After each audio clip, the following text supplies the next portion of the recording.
wild to me, disrespectful to me that BYU is a 10.5-point underdog. I've made more money putting $100 on the BYU money line in the last 2 years than doing anything else, because they're an underdog in every single game. And I personally love it. I think they are used to this position, and it may even help the Cougars.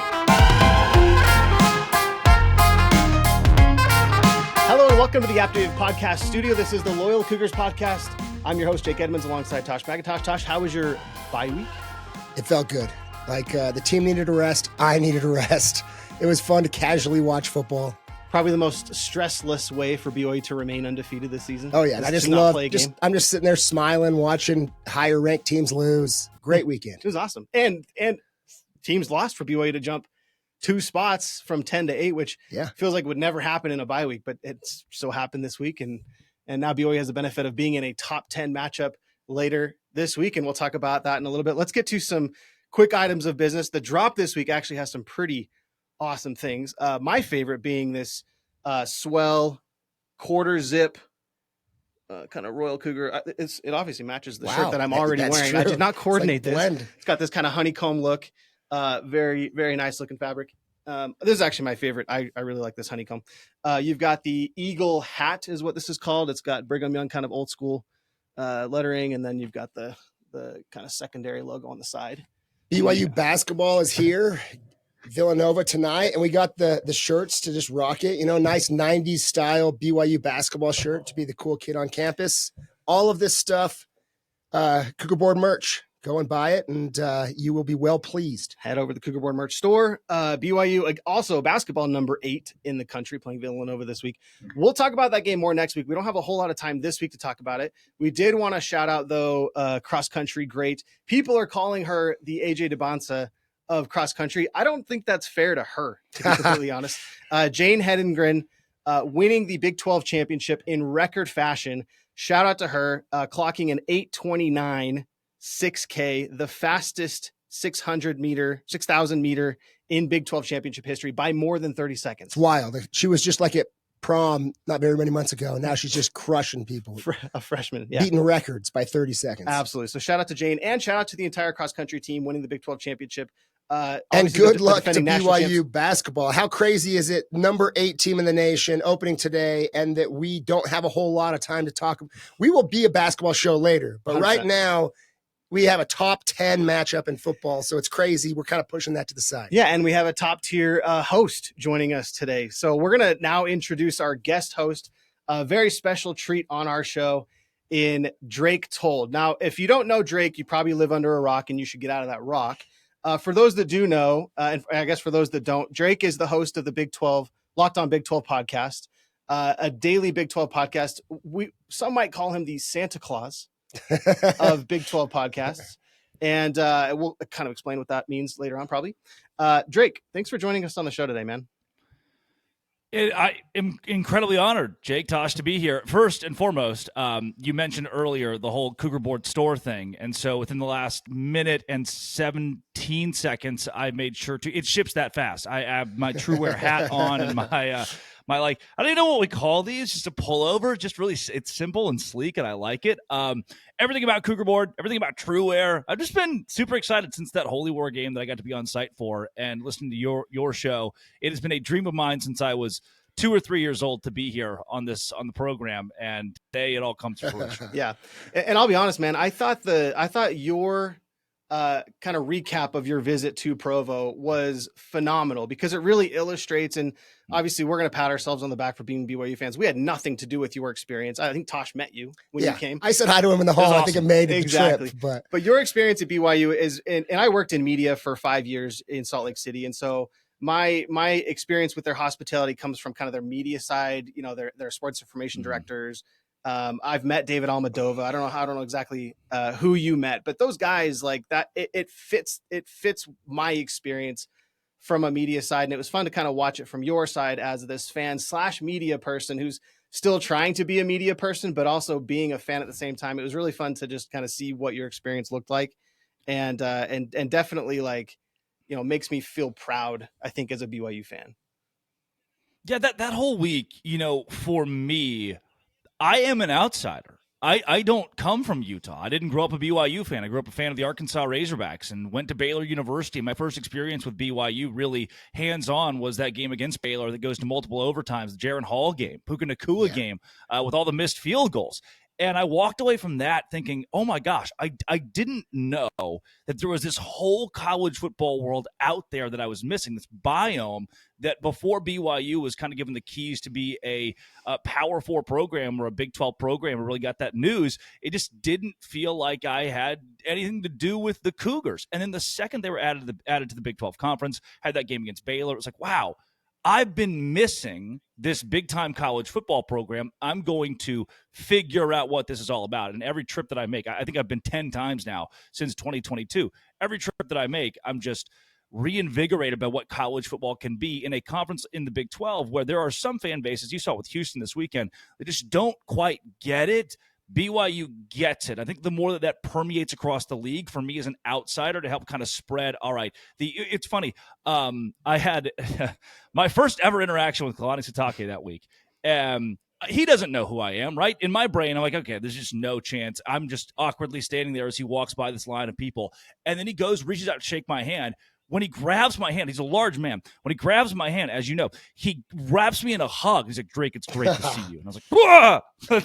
This is like if John Travolta was like, hey, love your work at KPMG. Like, how do you know that I work at KPMG? He hugs me. I was like, Coach, I'm Drake. And he's like, I know, man. Thank you. And we had this conversation for maybe 2 minutes that was so meaningful to me about ignorance, right? I think a lot of people are ignorant to, not a bad word. That's not a bad word. Ignorance is just the lack of knowledge, the lack of knowing something about whether it's BYU or the Church of Jesus Christ of Latter-day Saints or all these things. I thought, wow, it is awesome for me, again, as an outsider, to get to help advocate for a group of people who are underrepresented or misrepresented. And that made me so happy, that interaction. And since, really my first visit there, I've been all in on BYU. That's awesome. I want to take a quick step back real quick because for those that don't really know who you are, or some that maybe have listened to your show, they don't know your background. Talk about just real quick how you got to where you're at today. I know you do Savannah Bananas as well. How did you get to this point?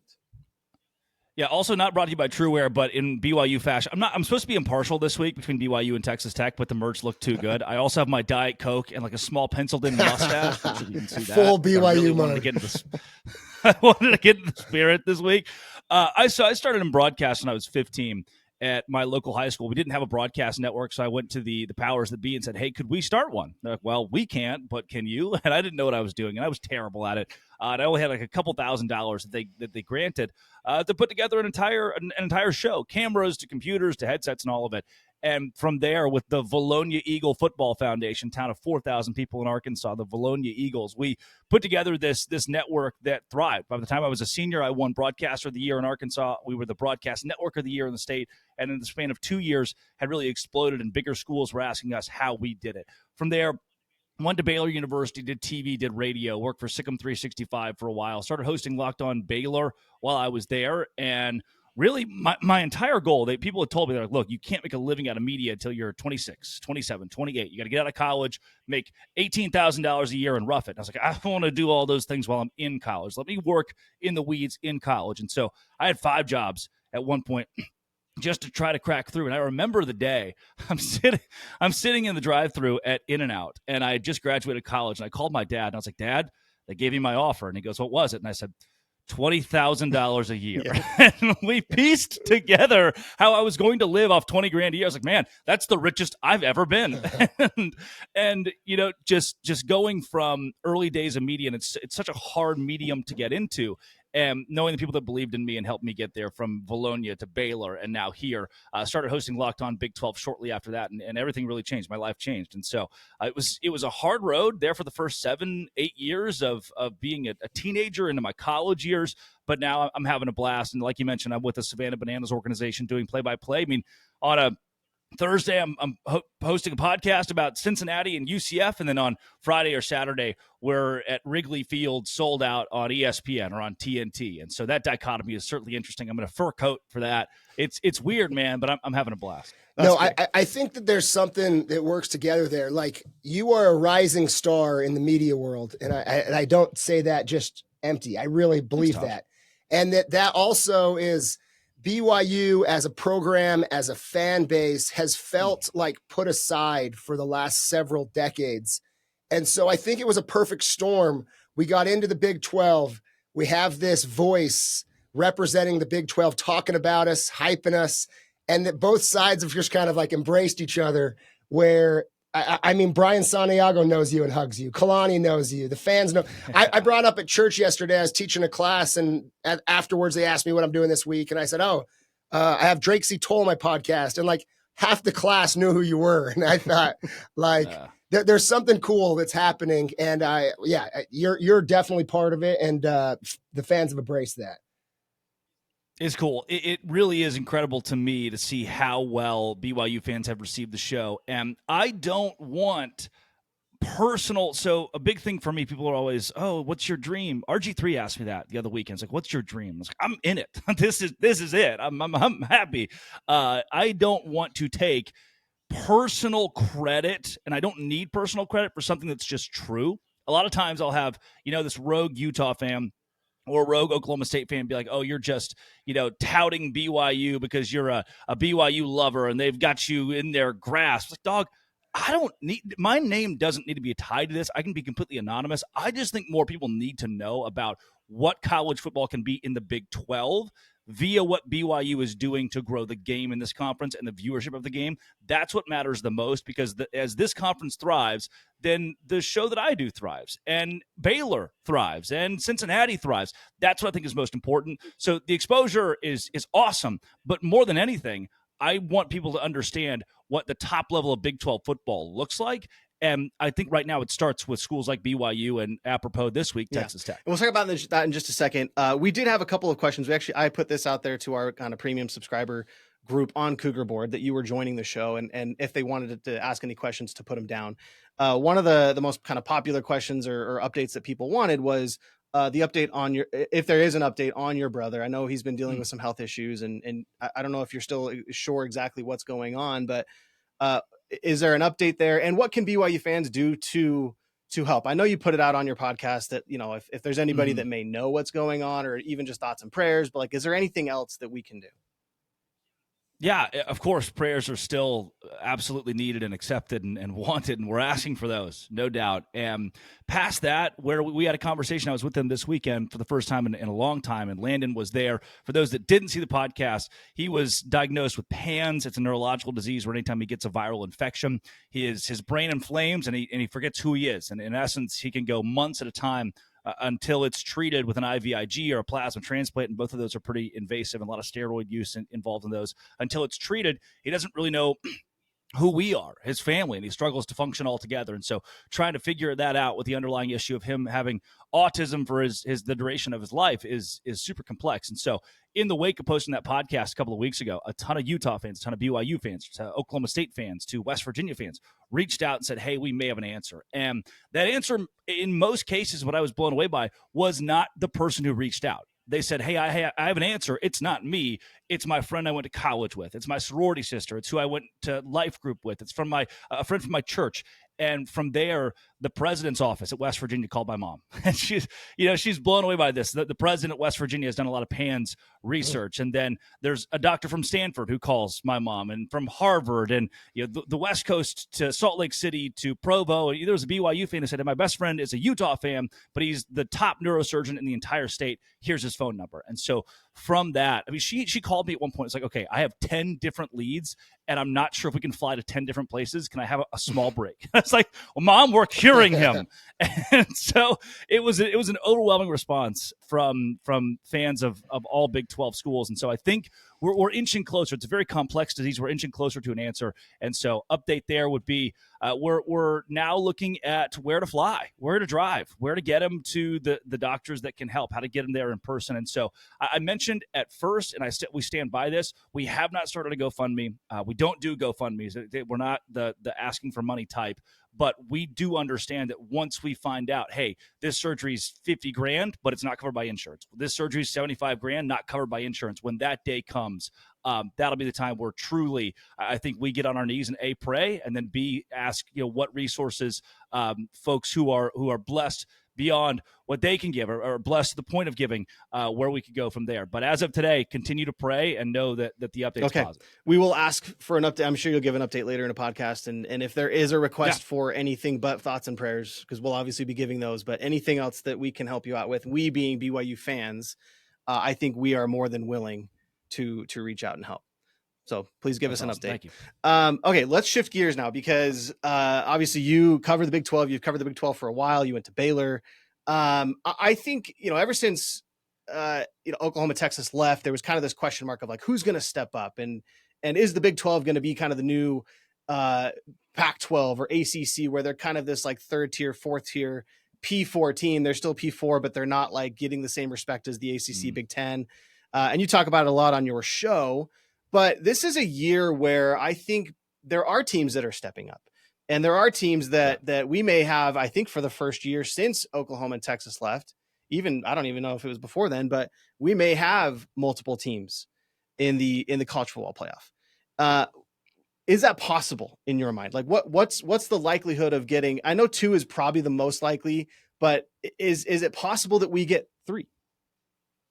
Yeah, Jake, there's a clear scenario for 3 to me, and that starts with the Utah Utes. It has to start with the Utah Utes and their success the rest of the season. Do they get in at 10-2 without making the conference championship game? That's where things get a lot tougher.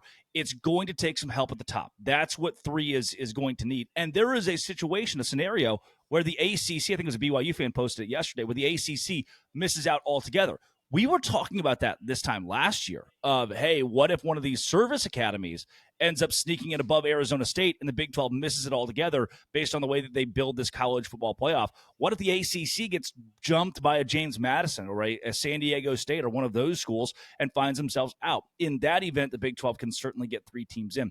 We need some help from who could become our friends, the kind of that middle tier of the SEC, to start picking up wins against Texas. We need Oklahoma to start losing games, Texas to start losing games. We need Notre Dame to slip up down the stretch here. And more than anything, if you want 3 in, it will take Texas Tech likely beating BYU in this weekend's game by 3 points, and then BYU beating Texas Tech by 3 points in the conference championship game. I know no BYU fan wants to lose a game to Texas Tech, obviously, but if you crystal balled this and told every fan of the Cougars, hey, we're going to, I promise, we will give you a Big 12 championship guaranteed, just lose by 3 this weekend. That's tough to not take, because now you know you're going to the college football playoff, because BYU could certainly win this game against Texas Tech, and the stretch is still tough. Like, TCU is still a good football team. Cincinnati could still win that game against the Cougars. I would take a guaranteed spot in the playoff right now if given the opportunity. This 3-team scenario is going to take the Utah Utes getting to 10-2, having some luck at the top, and then BYU and Texas Tech both still being top 10 teams, where at the end of the year we look and say, hey, Utah's only 2 losses were to number 6 and number 8. Utah's only 2 losses to number 5 and to number 7. That's when things teeter in the Big 12's direction, but 2 feels very feasible right now, especially with the amount of pomp and circumstance and national respect that Texas Tech is getting. Yeah, I think it helps too, as much as it pains me to say this, that the Utah really is propped up nationally by their 2 Rose Bowl appearances. And you see that in their preseason rankings the last couple of years. If they can be in the mix, they are probably that 3rd team that does have some history behind them, where people feel like that's a name that could belong. Yeah, I hadn't even considered 3, but 3 would be freaking awesome. Yeah, and I think Utah is, as you guys have said, I think Utah is probably the most likely 3rd in this scenario, where, Cincinnati could potentially beat BYU, and that could be BYU's. Let's just like in a scenario where BYU probably beats Texas Tech, right? They lose to Cincinnati. Cincinnati finishes with, 1 loss. Is there a scenario where Cincinnati is that 3rd? I think that's pretty unlikely, especially considering how much they got blown out by Utah. It feels like Utah would most likely be that 3rd. But looking forward then, Drake, and this kind of goes back to and for those that haven't watched this analogy that Drake put out, I think it's brilliant, right? The Santa Claus analogy, which is, if you've ever watched Tim Allen's The Santa Claus, Tim, for all intents and purposes, kills Santa Claus, right? And he becomes, because he killed Santa Claus, he becomes the next Santa Claus. And we could very well likely see that play out this week, right? Because I would actually argue that Texas Tech might still be Santa Claus, even though BYU is technically the top of the standings. Well, Vegas sure thinks so. Exactly. That's what I'm saying. Yeah. So you could very well, and we'll talk about the game in just a second, but you could very well see this kind of play out where whoever wins that game is the new Santa Claus. But I think you need to establish that kind of analogy, Drake, for multiple years where, you had Alabama with Santa Claus for the longest time in the SEC. You had Ohio State for the longest time. Clemson in the ACC. Yeah. Clemson in the ACC. Clemson was the biggest Santa Claus, right? Out of probably all of college football. Like they took a long time for them to get dethroned, and then you had kind of the USC, Oregon, Washington, Utah. That mix was kind of the Santa Claus of the Pac-12. And ever since, Oklahoma State and Texas, I thought for a long time were the Santa Claus of the Big 12 until they left. And so now it's like, hey, now we don't really have this established team that's at the top every single year. Last year was Arizona State, right? This year it's Texas Tech and BYU and Utah. Like, I feel like, Drake, we need to establish a Santa Claus. When I say we, I mean, like, I don't know if the Big 12 can actually control this, but I feel like we need to have a Santa Claus for a few years running to kind of establish this like dominance as a conference. Because I do think that we need to get to a model. There will be a model at some point where we are kind of like the Big Ten, where it's 3 or 4 teams at the top and then everyone else pretty much every single year. Yeah. People are saying that I'm the modern day Plato for this one. I'm getting a lot of hype around this theory, and it comes from Tim Allen's Santa Claus, that if you kill old Saint Nick, you must become him. And so a year like this year, where you could look at something like this theory playing out, would be at the beginning of the year, Iowa State beating Kansas State. Okay, now that you've knocked off arguably the number one team or a top contender, you then become the contender, because it does not help us if last season Kansas beats BYU. That hurts the Big 12, a non-contender. Now, we just got a very bad Santa Claus. He's not very good at delivering the toys to the kids. We need someone who can establish themselves. And when you become kind of that season ruiner or that season breaker, you've got to stay at the top of the conference, because the last thing we need is a team like West Virginia or Arizona or Oklahoma State sneaking up on top tier teams in the conference. Not to say those schools are bad or out of luck altogether. I think West Virginia still has some pomp around the program because the kids care and they want to buy in, and Arizona has plenty of talent. But the Big 12, what Brett Yormark needs is for 2-3 teams to establish themselves. He mentioned that at Big 12 Media Days. He said, look, parity's great. Stop using that word. He's like, chaos is great. Stop using those words in the Big 12. We need 2-3 schools that perennially are at the top of college football. BYU's 19-2 the last 2 years. They're not getting the respect this season that maybe an Indiana is getting. When Indiana was good last year, we used that context for them to be good once again this year and get plenty of respect. BYU should certainly have that. Texas Tech should have that. And honestly, again, we mentioned brands. I think Utah is that third school that deserves to be in the Santa, the old St. Nick conversation, because Cincinnati and Houston aren't going to get the same respect from the college football playoff committee of brands like Utah, Texas Tech, and BYU. Those should be and could be your 3 schools right now, the next 3 to 5 years that the Big 12 leans on, unless Arizona State revives and becomes consistent, wins the league next year. And then you're starting to finally find, okay, there's really a straight line or a growing line of success from a TCU, an Arizona State, maybe a Kansas State, to say, okay, wow, okay, they are a contender every year. But right now it's BYU, Texas Tech, Utah, and then I think there's the gap past that. True Blue fans know BYU basketball never takes a play off. That's why True Wear dropped the full court press collection, built for fans who bring energy from the first whistle to the last, featuring the BYU basketball tee, the swell quarter zip, and the Eagle hat. This lineup brings together comfort, performance, and Cougar pride in every stitch. From the stands to the streets, it's your time to rise and roar. Shop the full court press collection today at store.cougarboard.com before it's gone faster than a fast break. Cougar fans, nothing fuels game day like championship level barbecue. At R&R Barbecue, we smoke our meats low and slow. Serve up crave-worthy slides and keep the good times rolling, whether you're tailgating, celebrating a win, or just hungry for real barbecue. R&R's got you covered. R&R Barbecue, rooted in flavor, raised in smoke. Texas Tech and BYU especially have got reinvigorated donors. They've got great teams coming back. I could see those 2 teams being the face of the Big 12 for the next several years, as long as the money keeps flowing and the wins keep stacking, which I don't know why they wouldn't. Utah, yes, historically, but, and this is not even just BYU fan talking, Kyle Whittingham leaving does give a big question mark there. And any true Utah fan also realizes that for whatever reason, they don't have the donors right now. And so that's where, I don't know how much legs the Utah one does, but Texas Tech and BYU for sure. Yeah. And you'll get to a point too, I think, and this kind of leads to the next point, which is, what's viewed as depth or parity in the SEC is almost a weakness to every other conference. And what I mean by that is there was a post that was put out by SEC numbers guy. So obviously some bias behind this, but he says the fact that lower tier SEC teams are challenging top tier SEC teams, and he's talking about Florida challenging Georgia, right, this last weekend. He says that's a sign of strength, not weakness. Every SEC team could beat any school in the country on the right Saturday. The depth is insane. Only those that don't know ball don't get this. And of course, an SEC fan's going to say every other fan of every other conference doesn't know ball, but he's almost kind of right in a sense where like the nation looks at Florida almost beating Georgia and they think, oh, maybe Florida's actually pretty good this year, right?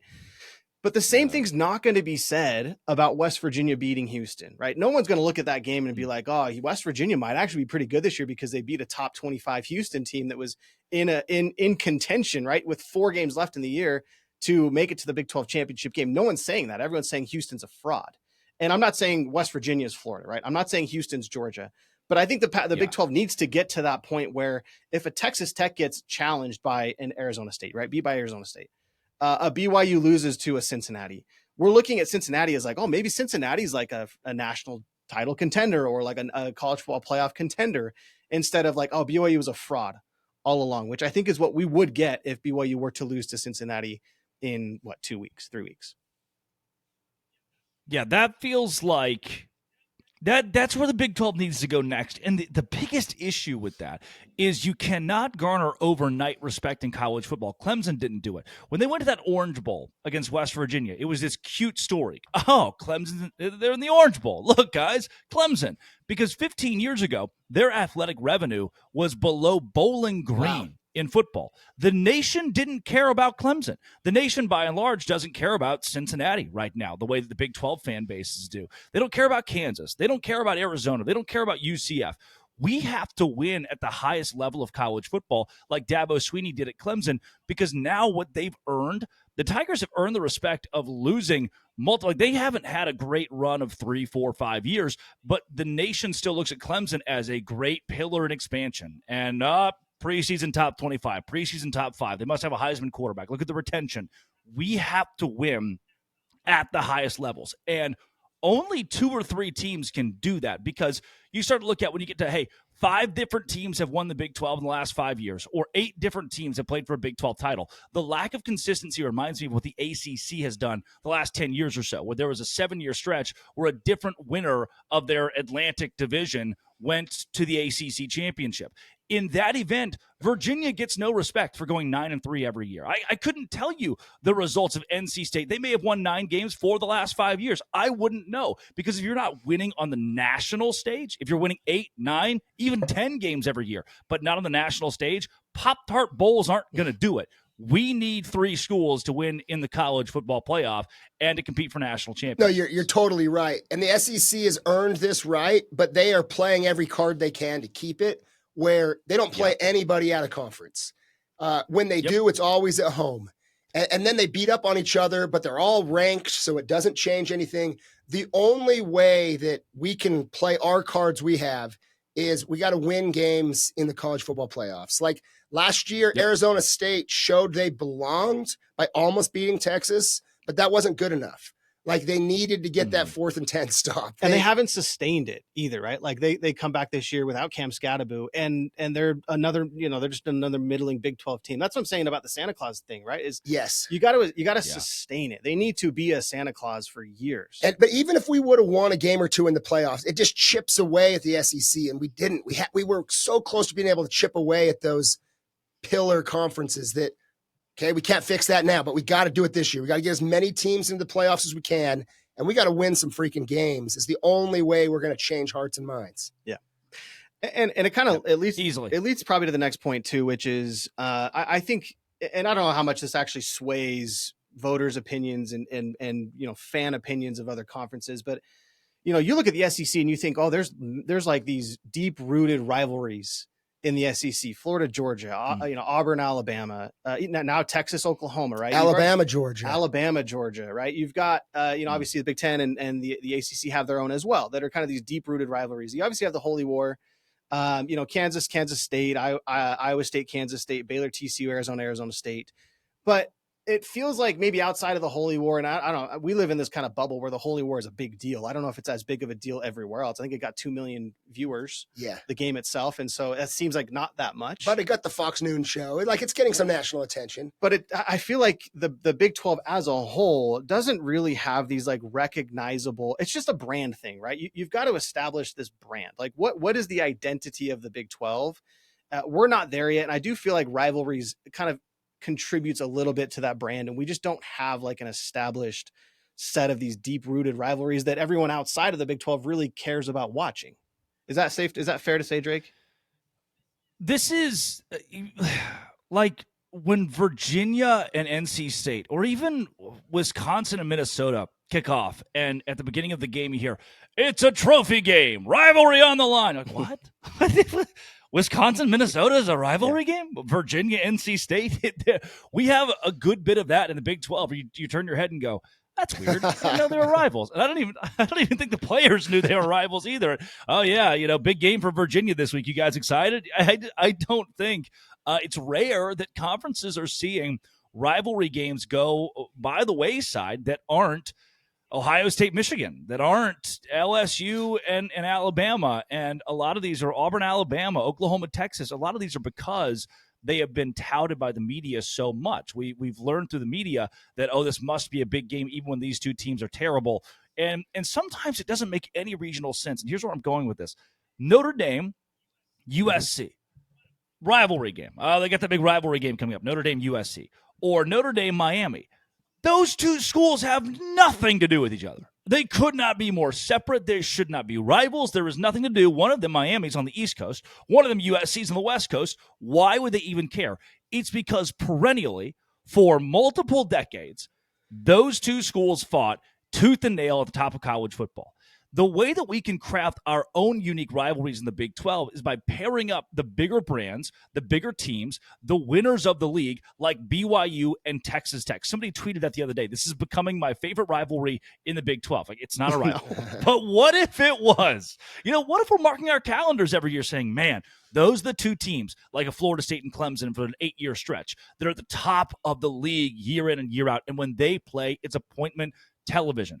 I should also say this, and here's where Brett Yormark is a genius, far smarter than I.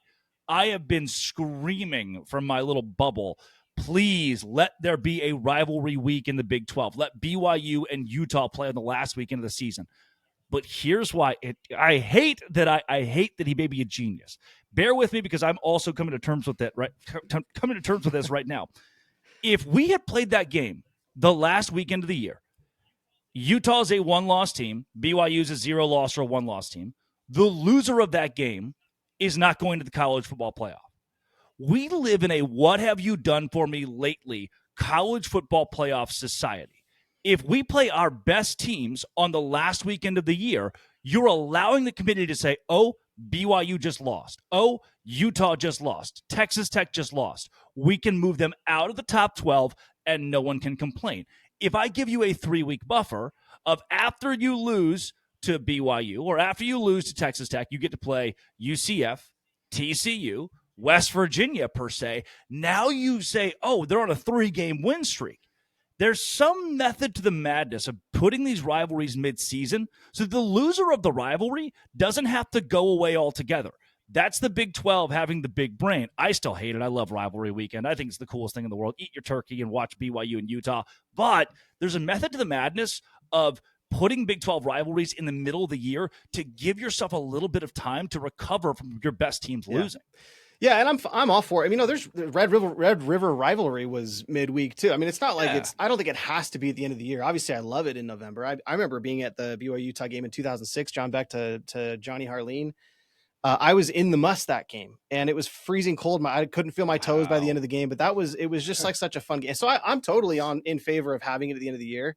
But I do think that, like, I don't know. Like, I don't know if it's a brand thing, it's a marketing thing. Like, I don't know how you establish your rivalries as kind of national rivalries, but I do think that is a challenge that I think Yormark needs to kind of solve if he's gonna help the brand of the Big 12. Moving on now to Texas Tech, because this could very well be the start of a rivalry, right? If Texas Tech and BYU moving forward are these kind of big name, big brand teams alongside Utah, this could be, I think it already is one of the biggest Big 12 games in recent history. Obviously, a top 10 matchup. What do you expect out of this game, Drake? How important is this game to the Big 12? This is the biggest game in the Big 12 since BYU and Utah.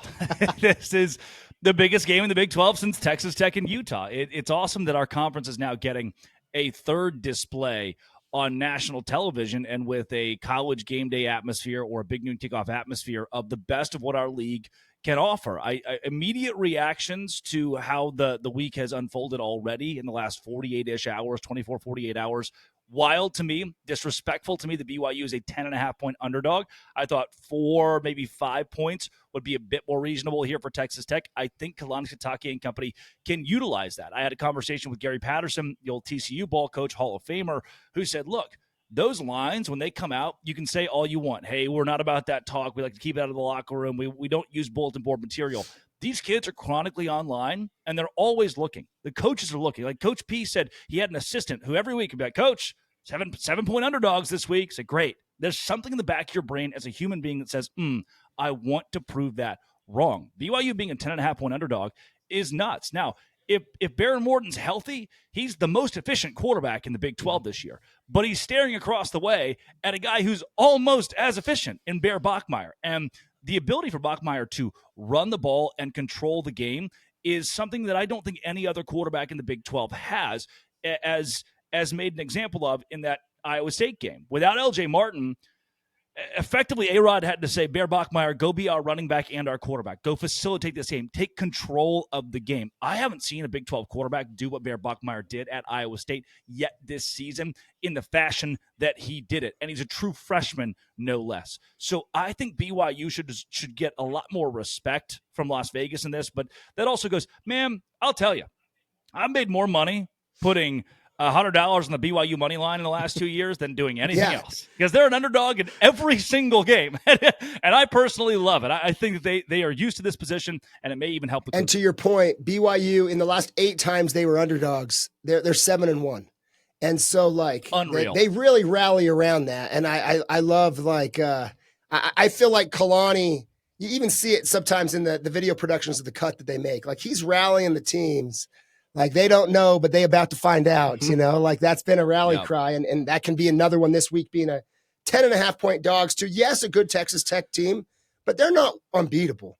Like, I mean, ASU made them look pedestrian, and even against Kansas State, Kansas State's okay. BYU's better than Kansas State, and Kansas State hung with them and had their chances and shot themselves in the foot. Like this game's a winnable game, even though we're 10.5 point dogs. Yeah, Texas Tech feels very much like a second half team, as we saw against Kansas State, we saw against Utah.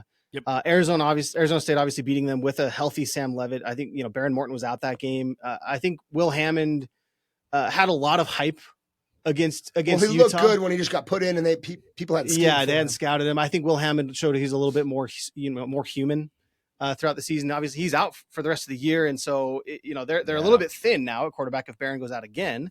But Morton was out that game against Arizona State, so you can make excuses, right? That's why they lost to Arizona State. I do think that Texas Tech is winnable. I think BYU has the ability to beat a lot of teams in the country. Obviously, they're top 10, they're number 8 in the country. So I don't necessarily think they're going to get blown out this game. I think it's going to stay within probably a score. But this is a daunting game. Like, I mean, they're top 5 in total offense in the country, top 5 scoring offense, top 10 total defense, top 5 scoring defense, right? So, that's a recipe for national championship, right? Top 10 in both offense and defense. You add that to the fact that they're 12 in sacks, they're number 2 in takeaways, they're the top fumble forced fumble team. They forced the most fumbles. Jacob Robinson, obviously a huge part of that. And we'll talk about him in a second. The last time BYU won as a 9+ point underdog, do you remember the last time they won? Drake, do you know? Do you want to take a guess? Was it Kansas State last year? No. Whoa. I think they were like 7.5 against Kansas State. It was that year, though. It was last year. That's your hint. Last year. SMU. Huh, what? Wow. Yep, on the road. So, and they won, right? So they won that game. So, I mean, I think, and you guys have already pointed it out. Like, I don't think the spread really matters in this game. I think BYU can handle the spread just fine. But they're, and we talk about, we talk about Baron Morton and Cameron Dickey, and I would even argue that Cameron's maybe not even their best running back, right? Jacoby Williams is a phenomenal running back. Their defense is going to be really tough, especially at the linebacker position. Cougar alumni know what it means to rise and shout, and that's exactly what TrueWear Services helps your business do. They specialize in merch production, swag, uniforms, custom printing and design, plus web stores and fulfillment, so repping your company, team, or school is seamless. You've built the brand. Now it's time to showcase it. Partner with TrueWear Services today and give your organization the same pride and polish you showed in Cougar Blue. Go to truewearservices.com/CougarBoard to get started. This episode is brought to you by Aptive Pest Control. Aptive believes that every home should be enjoyed. They tailor their pest control treatment plans to target pests when and where they're most active. Plus, if you see pest activity between treatments, Aptive will return to take care of the problem at no additional cost. It's their way of making sure every customer is satisfied and every pest is controlled. If pests stay away, Aptive is why. Visit AptivePestControl.com/loyalcougars or call 844-966-4787.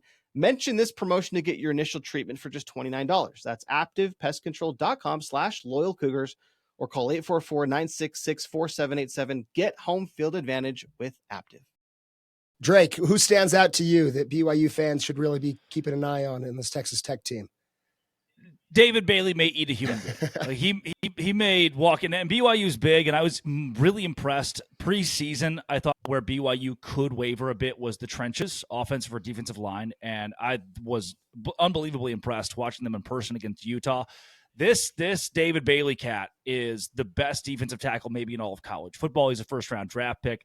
And then there's a possible Heisman Trophy candidate in Jacob Rodriguez. He should be in New York. He has better stats than Manti Te'o, who finished second in the Heisman race, and his girlfriend, very real, very, very real, in the military.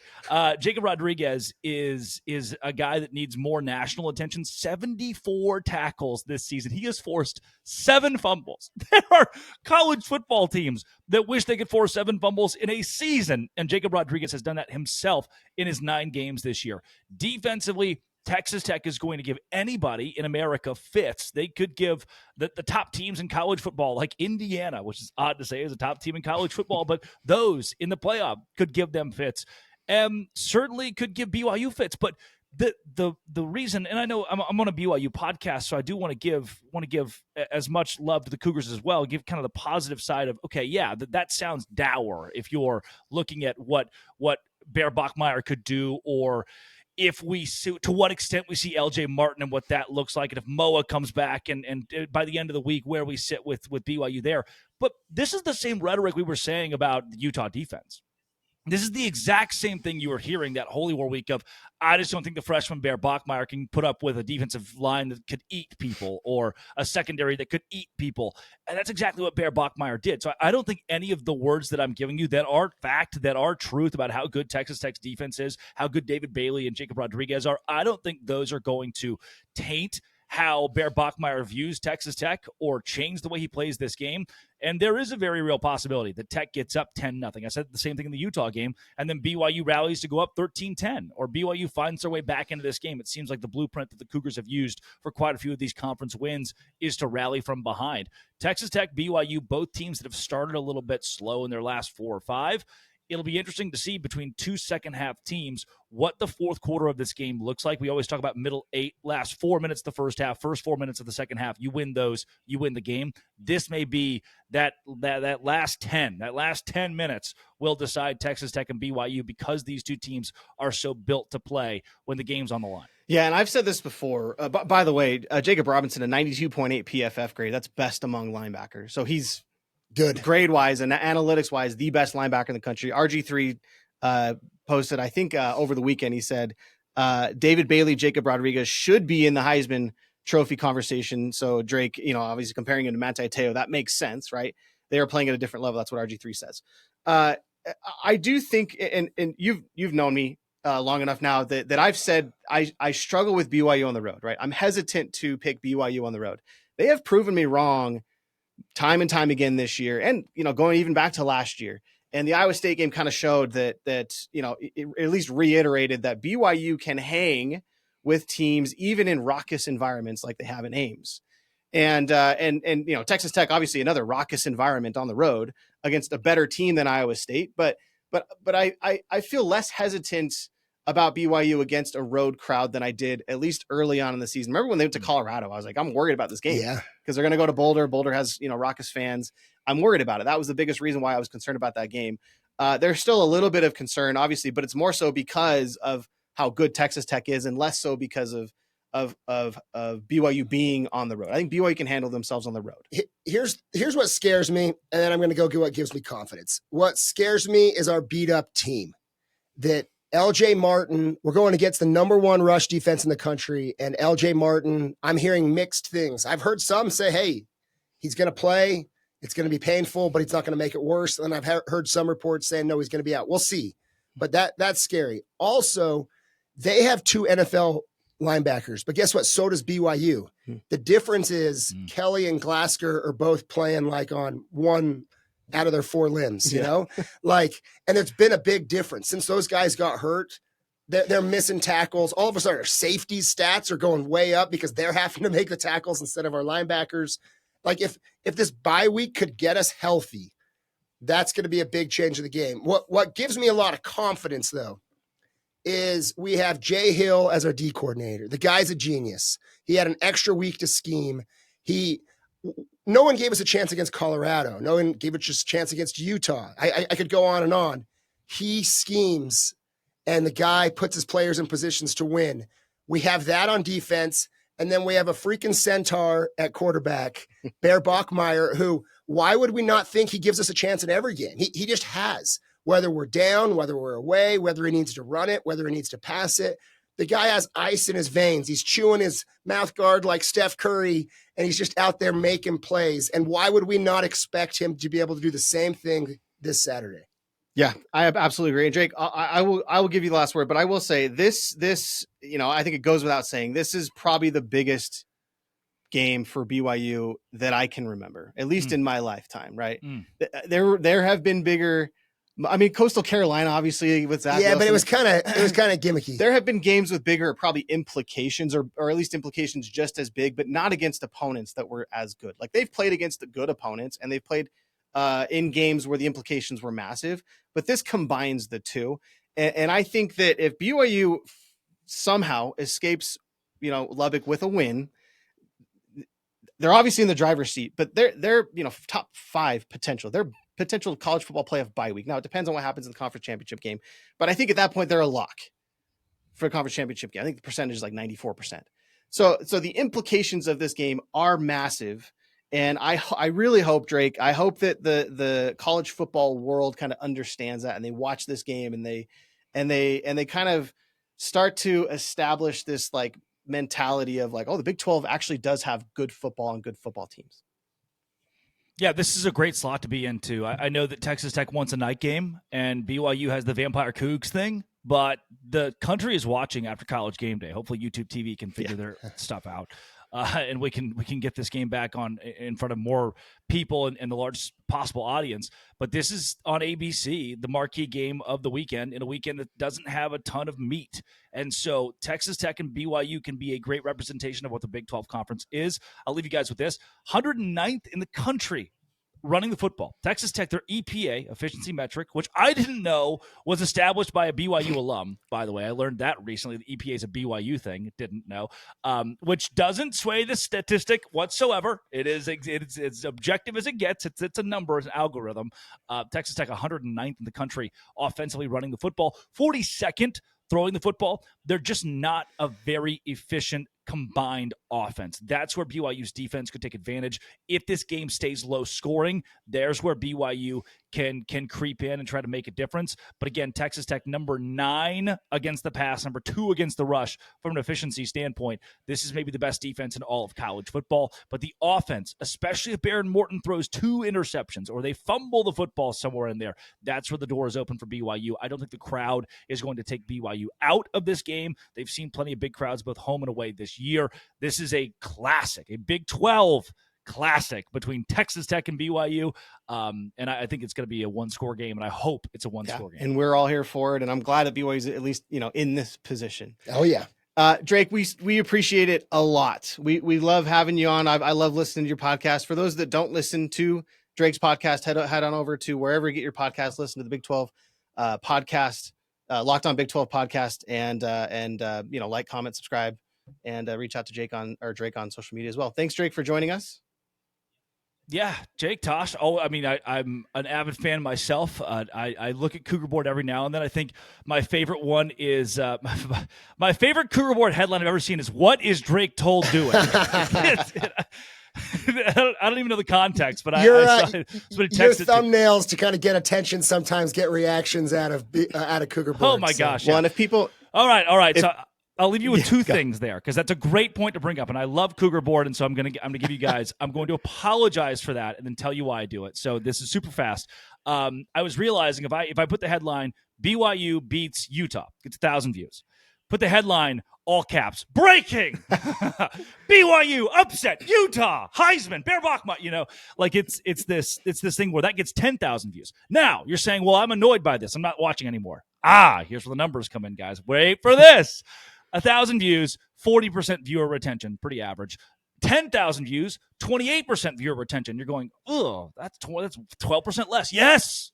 But we went from 400 to 2,800. So now, it's all a numbers game. And so if you can get past the packaging, I promise the content's pretty good. It's just that a lot of people in the country are like, ooh, shiny letters, and they click. And whatever you're doing is working. Keep doing it. Yeah. It's working. So my apologies to the Cougar Board, and I will not be better, actually, because it works on YouTube. And also, Sean Hammond, shout out to Sean for setting this up and helping broker all this, and also for giving the note. The West Virginia president, BYU alum, member of the church, Michael T. Benson, grandson of Ezra Taft Benson. His office has been integral in helping my brother. Super, super cool that there's that BYU connection, Big 12 connection, and that has all been a positive update in the last few weeks. And could not be more thankful for Cougar Board, BYU fans, the love, kindness, the hospitality that they've shown me has been awesome. And I think now that they know that you read Cougar Board, you're going to get a lot more messages, I think, directed your way. So maybe we'll text them your way. Always watching. All right, thanks, Drake. Thanks. Always watching. Thanks again for hopping on. This is the Loyal Cougars podcast. I'm your host, Jake Edmonds. That's Tosh Mackintosh. We will be talking about either a heartbreaking loss or a potential conference championship berth next week. Until then, we will see you later. Have a good one.